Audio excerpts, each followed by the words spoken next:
கர்த்தருடைய பரிசுத்த நாமம் மகிமைப்படுவதாக. இந்த நாளில் இந்த காலை வேளையிலே கர்த்தர் நம்மை அவருக்குள் பலப்படுத்தும்படியாய் நமக்கு தருகிற வார்த்தை ஏசாயா தீர்க்கதரிசன புஸ்தகம் அதனுடைய 29வது அதிகாரம் அதனுடைய 22வது வசனம். ஆகையால் ஆபிரகாமை மீட்டு கொண்ட கர்த்தர் யாக்கோபின் வம்சத்தை குறித்து இனி யாக்கோபு வெட்கப்படுவதில்லை, இனி அவன் முகம் செத்து போவதில்லை. கர்த்தருடைய பரிசுத்த நாமம் மகிமைப்படுவதாக. இந்த வசனத்தை கொண்டுதான் தேவன் தேவஜனங்களாகிய நம்மை இன்று அவருக்கு பலப்படுத்துகிறார். நம்முடைய வாழ்க்கையிலும் தேவன் யாக்கோபை குறித்து ஒரு பிரதானமான காரியத்தை நாம் கற்றுக்கொள்ளும்படியாய், நாம் கர்த்தருக்குள் பலப்படும்படியாய் கர்த்தர் நமக்கு கற்றுத்தருகிறார். கர்த்தர் யாக்கோபை பார்த்து சொல்லுகிறார், இனி உன் முகம் செத்து போவதில்லை, இனி நீ வெட்கப்பட்டு போவதில்லை அப்படின்னு ஆண்டவர் சொல்றார். அந்த இனி அப்படிங்கிற வார்த்தை எதை உணர்த்துகிறது? அப்போ இதுவரைக்கும் யாக்கோபு வெட்கப்பட்ட ஒரு நிலையில் இருக்கவும், அவன் முகம் செத்துப்போன ஒரு நிலையில் இருக்கவும், அப்படிப்பட்ட சூழ்நிலை தான் அவனுடைய வாழ்க்கையில் இந்த நிமிடம் வரைக்கும் அவன் அனுபவிக்கிறான். ஆனால் ஆண்டவர் அவனை பார்த்து சொல்கிறார், இனி நீ வெட்கப்பட்டு போவதில்லை, இனி உன் முகம் செத்து போவதில்லை. தேவஜனங்களாகிய நமக்கு கர்த்தர் தருகிற ஒரு பெரிய பலனே நம்முடைய எதிர்காலத்தை குறித்து கர்த்தர் தருகிற வார்த்தைகள் தான். இந்த நிமிடம் வரைக்கும் நம்முடைய வாழ்க்கையில் என்ன வேணாலும் நடந்திருக்கலாம். நம்முடைய சூழ்நிலை எப்படிப்பட்ட சூழ்நிலையாக வேணாலும், வெட்கப்பட்டு போன சூழ்நிலையாக இருக்கலாம். நம்முடைய முகம் செத்து போகிற அப்படிப்பட்ட ஒரு நிலைமை நம்முடைய வாழ்க்கையில் நமக்கு வந்திருக்கலாம். ஆனால் ஆண்டவர் நம்மை பார்த்து சொல்லுகிறார், இனி அப்படிப்பட்ட ஒரு நிலை உனக்கு வராது. தேவஜனங்களாகிய நாம் பலப்படும்படியாய், கர்த்தருக்குள் மகிழ்ந்து களி கூறும்படியாய் அப்படிப்பட்ட வசனங்களை தான் தேவன் நமக்கு தருகிறார். இந்த நிமிஷம் வரைக்கும் எப்படி வேணாலும் இருந்திருக்கலாம், இனி அப்படி இருக்காது. இனி நீ துக்க முகமாக இருப்பதில்லைன்னு ஆண்டவர் சொல்கிறார். வேதத்தில் தேவன் அன்னாளை கொண்டு நமக்கு காண்பித்து தருகிறது தான். அவளுக்கு வார்த்தை கொடுக்கப்பட்ட பிற்பாடு அவள் துக்க முகமாக இருக்கவில்லை. தம்முடையவர்களை பார்த்து ஆண்டவர் சொல்லும்போது கூட, நீங்கள் அழுது புலம்புவீர்கள், உலகமோ சந்தோஷப்படும், ஆனாலும் உங்கள் துக்கம் சந்தோஷமாக மாறும் என்று ஆண்டவர் சொல்கிறார். தேவஜனங்களாகிய நம்முடைய வாழ்க்கையில் துக்கமும் வெட்கமும் நமக்கு நிரந்தரம் அல்ல. தேவ பிள்ளைகளுடைய வாழ்க்கையில் அது வரவே வராதா அப்படின்னு கேட்டால் நிச்சயமாக இல்லை. தேவ பிள்ளைகளுடைய வாழ்க்கையில் தான் அதிகமாய் சோதனை, அதிகமாய் வெட்கத்துக்கு உட்படுத்துகிற ஒரு நிலைமை, அவர்கள் முகம் செத்து போகிற ஒரு நிலைமை, அப்படிப்பட்ட ஒரு சூழ்நிலை அவர்களுக்கு வரும். ஆனால் ஆண்டவர் சொல்கிறாரு, இனி அப்படி நடக்காது.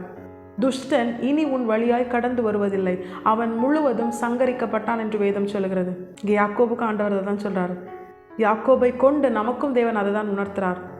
இனி யாக்கோபே உன் முகம் செத்து போவதில்லை, இனி யாக்கோபே நீ வெட்கப்பட்டு போவதில்லை. இப்போ நமக்குள் ஒரு கேள்வி எழும்பும், ஆண்டவரே நான் இதை எப்படி நம்புறது? இந்த நிமிஷம் வரைக்கும் நான் வெட்கப்பட்ட ஒரு நிலையிலையும், என்னுடைய முகம் மற்றவர்களை ஃபேஸ் பண்ண முடியாமல் ஒரு செத்து போன ஒரு நிலையிலையும் நான் அப்படிப்பட்ட ஒரு சூழ்நிலையில் தவிக்கிறேனே.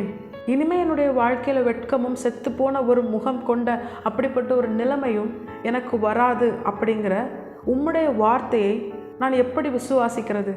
அப்படிப்பட்ட கேள்வி நமக்குள் எழும்புவதை தேவன் அறிந்துதான் அதற்கான பதிலையும் ஒரு அடையாளத்தையும் ஒரு சாட்சியையும் தேவன் நமக்கு இந்த வசனத்தின் துவக்கத்தில் காண்பிக்கிறார். இந்த வசனம் எப்படி துவங்குகிறது தெரியுமா? ஆபிரகாமை மீட்டு கொண்ட கர்த்தர் யாக்கோபை நோக்கி அப்படின்னு ஆண்டவர் சொல்கிறார். ஆண்டவர் ஆபிரகாமை நமக்கு ஒரு சாட்சியாய், ஒரு அடையாளமாய் காண்பிக்கிறார். யாக்கோபே, நீ உன்னுடைய சூழ்நிலை மாறுமா அப்படிங்கிற கேள்வியை எழுப்புவதற்கு முன்பதாக நீ ஆபிரகாமை நோக்கிப்பார். உனக்கு வார்த்தையை தந்து இனி நீ வெட்கப்படுவதில்லை, இனி உன் முகம் செத்து போவதில்லை என்று சொல்லுகிற தேவன் ஆபிரகாமை மீட்டு கொண்டவர். ஆபிரகாமினுடைய வாழ்க்கையை நீ பார்த்தனா, உன்னுடைய சூழ்நிலையும் ஆபிரகாமின் சூழ்நிலையை வைத்து பார்க்கும் பொழுது ஆபிரகாமின் சரீரம் செத்து போனது, சாராளின் கர்ப்பமும் செத்து போனது, வாக்குத்தத்தம் நிறைவேற வாய்ப்பே இல்லாத ஒரு நிலை. எந்த விதத்திலும் கர்த்தரால் உரைக்கப்பட்ட வார்த்தை நிறைவேற சாத்தியமில்லாத ஒரு சூழ்நிலை, வெட்கப்பட்டு போயிடுவோமோ அப்படிங்கிற ஒரு சூழ்நிலை, அவர்கள் முகம் செத்து போனதோ அப்படிங்கிற ஒரு சூழ்நிலை, சாராளின் கர்ப்பம் செத்து போனது, ஆபிரகாமின் சரீரம் செத்து போனது. இனி வாக்குத்தத்தம் நிறைவேறாமல் அவர்களுடைய சூழ்நிலையினால் அவர்கள் முகமும் மற்றவர்களை ஃபேஸ் பண்ண முடியாமல் ஒரு செத்துப்போன நிலைக்கு மாறிவிடுமோ அப்படிங்கிற ஒரு ஏக்கம், பயம் அவர்களை சூழ்ந்திருக்கலாம். ஆனால் முடிவு என்ன தெரியுமா? வாக்குத்தத்தம் பண்ணப்பட்ட ஈசாக்கை தேவன் ஏற்ற காலத்திலே அவருக்கு கொடுத்தார். ஆபிரகாமை கர்த்தர் மீட்டு கொண்டார். அவர் தாயின் கருவில் உருவாகும் முன்னமே தெரிந்து கொண்டு அழைத்து நீதிமானாக்கி மகிமைப்படுத்துகிறவர். ஆபிரகாமின் வாழ்க்கை யாக்கோபுக்கு ஒரு எடுத்துக்காட்டாய், ஒரு சாட்சியாய் சொல்லப்பட்டது போல தேவஜனங்களாகிய நமக்கும் தேவன் வேதத்தில் ஆதியாகமம் துவங்கி வெளிப்படுத்தின விசேஷம் வரைக்கும் அநேக பரிசுத்தவான்களை நமக்கு சாட்சியாய் காண்பித்து தருகிறார். வேதம் தெளிவாய் சொல்கிறது, மேகம் போன்ற இத்தனை திரளான சாட்சிகள் நம்மை சூழ்ந்திருக்கையில் பாரமான யாவற்றையும் நம்மை நெருங்கி சுற்றி வருகிற பாவத்தையும் உதறி தள்ளிவிட்டு நமக்கு தேவன் நியமித்த அந்த ஓட்டத்திலே, அந்த பாதையிலே நித்திய ஜீவனை இலக்காய் கொண்டு நாம் பொறுமையோடு ஓடினோமேயானால் வலதுபுறமோ இடதுபுறமோ சாயும் பொழுது வழி இதுவே என்று சொல்லுகிற பரிசுத்த ஆவியானவரின் சத்தத்தை கேட்டு அவருடைய பாதையிலே அவருடைய வார்த்தைக்கு கீழ்ப்படிந்து நாம் செல்லுவோமேயானால் நிச்சயமாய் நம்முடைய வாழ்க்கையிலும் இந்த நிமிடம் வரைக்கும் நம்முடைய முகம் செத்து போகிற அப்படிப்பட்ட ஒரு சூழ்நிலை நமக்கு வந்திருக்கலாம்.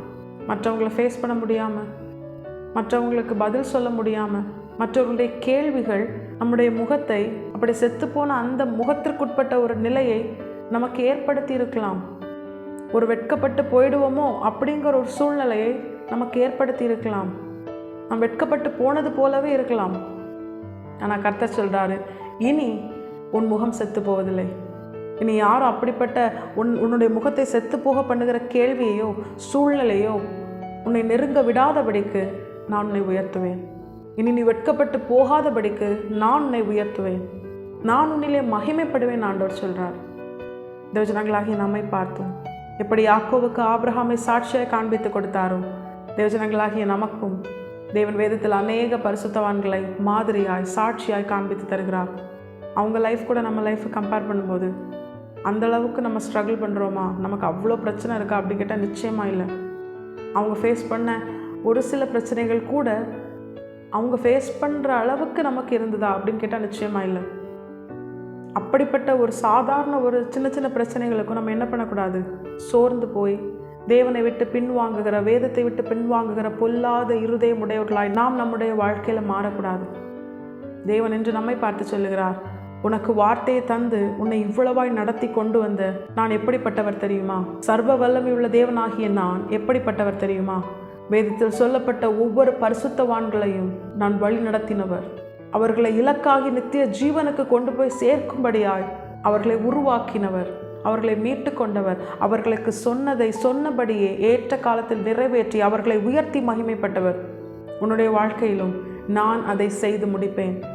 இனி உன் முகம் செத்து போவதில்லை, இனி நீ வெட்கப்பட்டு போவதில்லை. இதுவரைக்கும் நடந்ததெல்லாம் மறந்துடு. முந்தினவைகள் நினைக்கப்படுவதில்லை, பூர்வமானவைகள் சிந்திக்கப்படுவதில்லை. புதிய காரியத்தை நான் செய்ய போகிறேன் ஆண்டவர் சொல்கிறார். நம்முடைய வாழ்க்கையிலும் இதுவரைக்கும் நம்ம வெட்கப்பட்ட, நம்முடைய முகம் செத்து போகிற அப்படிப்பட்ட ஒரு நிலைமை, அப்படிப்பட்ட சூழ்நிலை நம்முடைய இருதயத்திலிருந்து மட்டுமல்ல மற்றவர்களுடைய இருதயத்திலிருந்து மாறும்படியாய் எப்படி யோசேப்பை கர்த்தர் உயர்த்தினாரோ, நம்முடைய வாழ்க்கையில் நம் தேவன் நம்மை உயர்த்தி நம்மிலே நம்முடைய தேவன் மகிமைப்பட போவது அதிக நிச்சயம். ஆபிரகாமை மீட்டு கொண்டவர், வேதத்தில் சொல்லப்பட்ட எல்லா பரிசுத்தவான்களையும் வழி நடத்தினவர் இன்று நம்மை பார்த்தும் சொல்லுகிறார், இனி உன் முகம் செத்து போவதில்லை, இனி நீ வெட்கப்பட்டு போவதில்லை. இந்த வசனத்துக்கு உட்பட்டவர்களாய் வாழ நாம் நம்மை முழுமையாக கர்த்தருடைய பாதத்தில் அர்ப்பணிப்போம். கர்த்தர் தாமே இந்த வசனத்தை கேட்டு நம் அனைவரையும் ஆசீர்வதித்து வழி நடத்துவாராக. கர்த்தருடைய பரிசுத்த நாமம் மட்டுமே மகிமைப்படுவதாக. மாராநாதா இயேசு வருகிறார். ஆயத்தமாகவும் பிறரை ஆயத்தப்படுத்துவோம். ஆமென்.